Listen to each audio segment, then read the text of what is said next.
Жизнь, как пьеса в театре, важно не то, сколько она длится, а как хорошо сыграна. Я думаю, что следующая наша героиня со своей ролью справилась на все 100%. Знакомьтесь, мастер спорта международного класса по женской борьбе, судья международной категории Юлия Бумбошкина. Она попробует освоить новый для нее вид спорта – стрельбу из национального бурятского лука. А поможет ей в этом тренер Республики Бурятия по стрельбе из национального лука Дмитрий Галсанов.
Я родилась в Бурятии, это моя родина.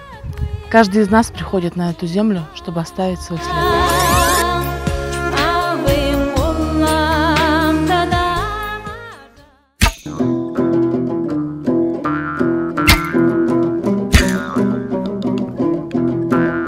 Я из спортивной семьи. Мой папа заслуженный тренер России по вольной борьбе. Моя мама мастер спорта международного класса, многократная чемпионка СССР по стрельбе из лука. Нас трое дочерей в семье, и так получилось, что из нас троих только я занималась профессиональным спортом, и по сей день занимаюсь в этой сфере. Нас трое дочерей, и я занялась борьбой, получается, а мама моя хотела, чтобы из трех дочерей кто-нибудь занимался стрельбой из лука. Но так не старшая, чуть-чуть постреляла младше, но профессионально никто не занимался. И когда я была маленькая, мама мне много рассказывала о своих поездках, где она была за границей, как это интересно, мне это было очень увлекательно слушать. Но почему-то к стрельбе из лука у меня как-то не лежала душа, потому что здесь нужна такая усидчивость, терпение, чего у меня нету. Я такая энергичная девушка, и постоянно в движении, поэтому мне по душе пришлась вольная борьба. Но повзрослев, я уже начала осознавать, что это наш национальный вид спорта, бурятская стрельба из лука, и я начинаю понимать, что мне это становится интересно, и хотелось бы попробовать себя на этом поприще. Так, если честно, если получится, то как-нибудь можно было выступить где-нибудь на Сурхарбане, а может быть и Алтаргане, кто знает. Сделаю подарок своим родителям, своей маме, сделать приятное. Ну и, конечно же, все равно для себя мне это интересно.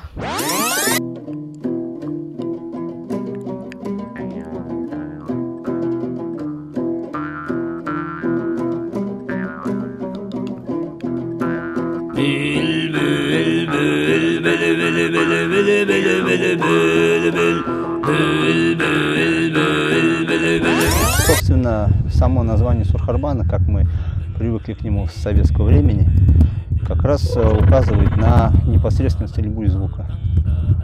Сур, значит, суры, вот они, так, и харбан, что значит стрельба. Сейчас некоторые дискуссии идут о том, чтобы наш праздник Сурхарбан дать ему более широкое название, для того, чтобы учитывать интересы борцов, значит, участников скачек. Но, в принципе, нас, лучников, устраивает и такое название. Пусть этот праздник останется, скажем так, в истории под этим названием. Брусничный дух черемухи дыхание, лилового багульника настой. Известно такое слегка легкомысленное отношение к луку, как к оружию, ну, потому что на сегодняшний день мы имеем там и огнестрельное оружие, там и ядерное и так далее. Но если заглянуть в историю, лук фактически это вершитель истории.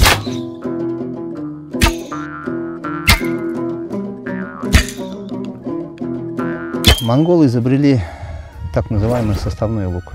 То есть это не была уже банальная палка, согнутая, как говорится. Лук состоял из нескольких слоев.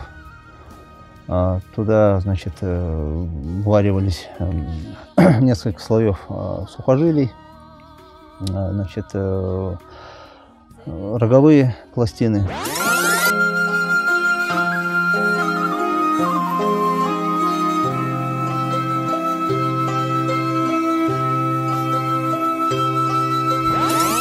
Многие историки сходятся на том, что успех чингисхановских кампаний предопределил именно вот этот вот составной монгольский лук. Потому что монгольский воин, тренированный с монгольским луком, мог поражать противника на таких расстояниях, на которых сам для них оказывался неуязвимым. И фактически вот эта мобильность, значит, монгольский конный воин плюс использование этих луков позволяли монгольской коннице, не приближаясь на расстояние для того, чтобы оказаться в зоне поражения противником. Во время атак использовались также и звуковые стрелы. То есть, грубо говоря, на стреле вместо наконечника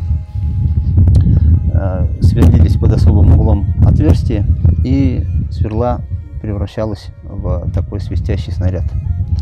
И когда одновременно выпускалось большое количество таких стрел, значит, в воздухе стоял гул, что, естественно, очень подавляло психику противника.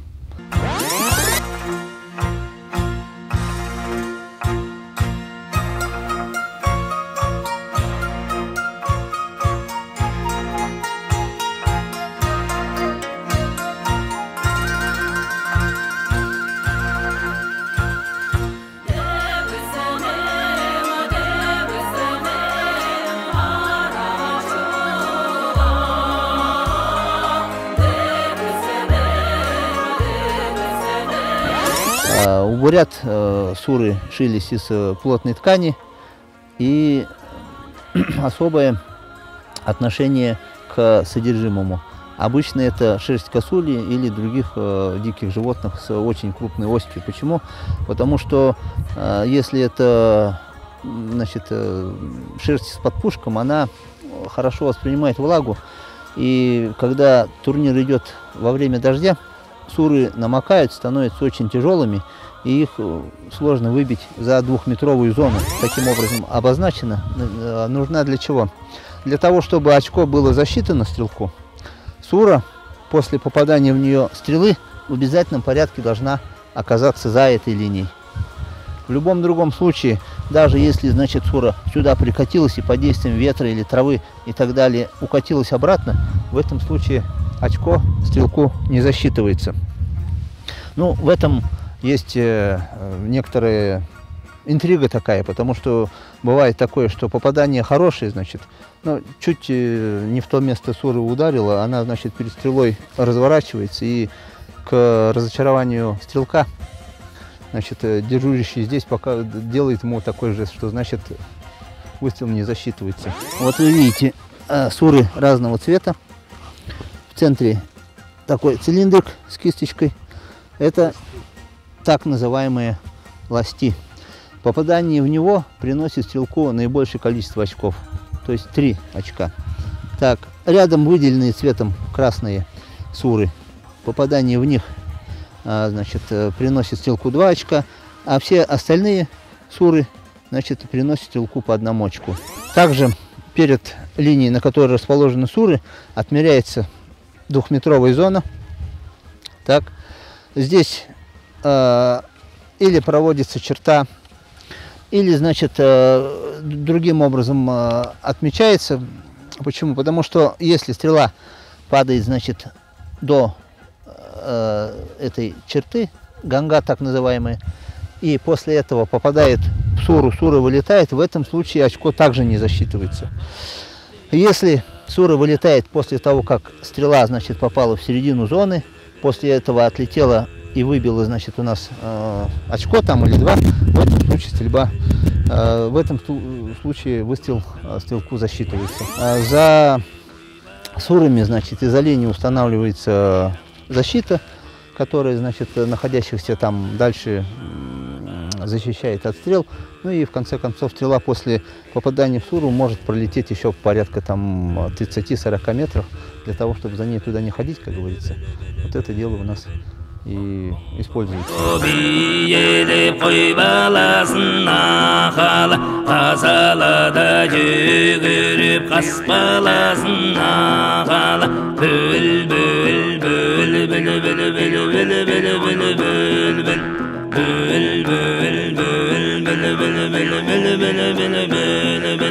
Şayranda da yügürüp şeytan aktı ağala Kıyık delip biyelim hiç balasın ağala Bül bül bül bül bül bül bül bül bül bül bül Bül bül bül bül bül bül bül bül bül Ayran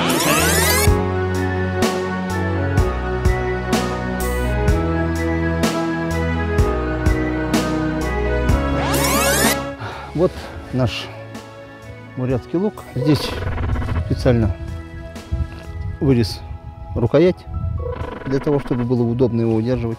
Скажем так, по физкультурному ставишь на ширину плеч. Левая рука вдоль корпуса вытянута. Значит, кости располагаешь таким образом, что как бы в упор сюда, чтобы ни сюда, ни сюда смещения не было. Правой рукой захватываем тетиву со стрелой, утягиваем руку и вот такое движение к середине подбородка. Значит, прицеливаемся по плоскости, значит, тетивы и вот по плоскости лука, вот по этой. Значит, их совмещаем, и вот здесь такая есть резиночка, она служит для того, чтобы, значит, вывести лук на уровень цели. И после этого производится выстрел. То есть, ну, элементарно говоря, просто пальцы распрямляешь. Это я говорю для начинающего лучника. Потом, конечно же, выпуск — это дело очень ответственное. Руку левую вытягиваем, плечо максимально ниже опускаем. Все то же, что в классическом луке, как говорится. Так. И натягиваем.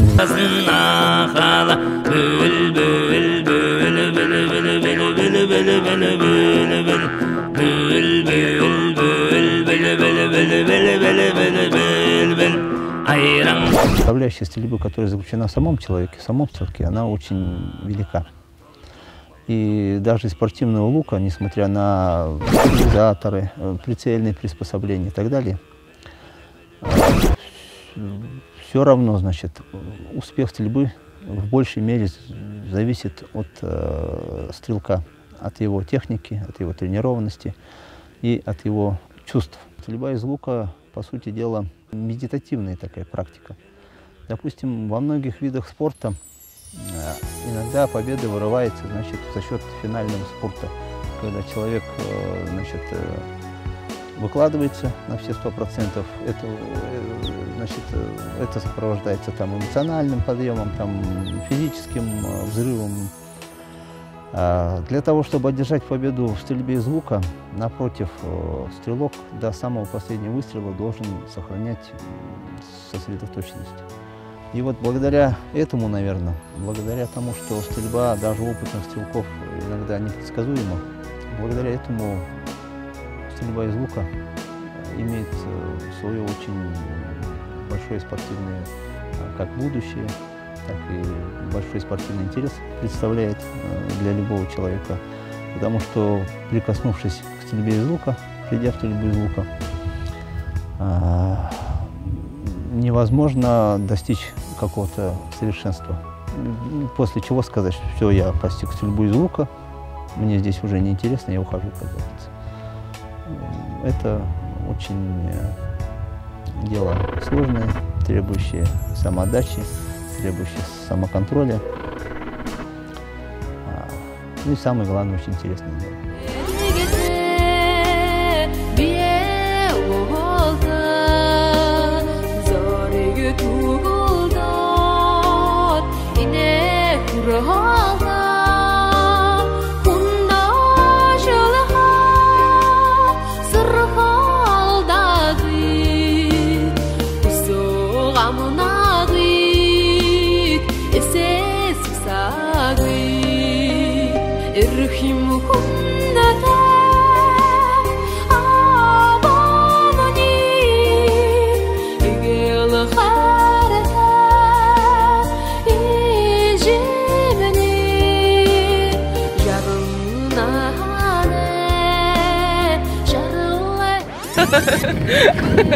Юлия Бумбошкина выпустила 2 стрелы. И 2 раза попала. И 2 раза попала. Сейчас будет 3-я. Может быть, я будущий чемпион Баркады? Запомните этот момент, эта история. Как вам ваши ученицы? Но на удивление, просто на удивление, все-таки большой спортивный стаж, общая крепость. В принципе, это сплошная реклама спорта. Надо сказать, да, талантлив человек, талантлив во всем.